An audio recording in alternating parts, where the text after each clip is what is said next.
200,000 თუმცა რა და კიდე სამშობლოში წელს არის 1,5 მილიონი, რაც ხევოჩაურის მუნიციპალიტეტის მოსახლეობა იქნება დაზარალებული.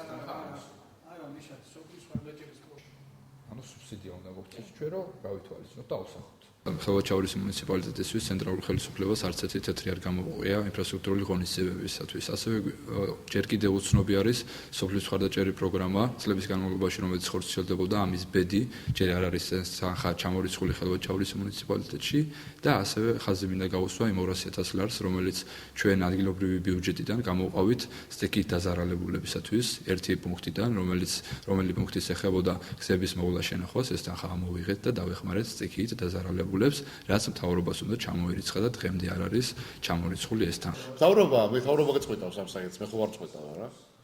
ჩვენ მათი მითითებით გადავიტანეთ ერთი მუხლიდან მეორე მუხლში. საკრებულოს სხდომაზე შეთანხმებული იყო ეს პროექტი და ესე იგი ახლა იქით და კვირიდან ველოდებით ამ თანხების დაბრუნებას. გზად გქონდა შეკვეთა ქონდა პროექტებზე 10 პროექტი, აგ 2-3 დღის წინ დავაბრუნეთ ჩვენ. იმის გამო რომ არ იყო სრულყოფილი. ეხლა ჩვენ ვფიქრობთ რომ ისინი გავუშვათ ჯარიმაზე, ვით სულად გავაკეთეთ ეს პროექტი და მერე გავაკეთოთ ახალი ტენდერი გამოაცხადოთ.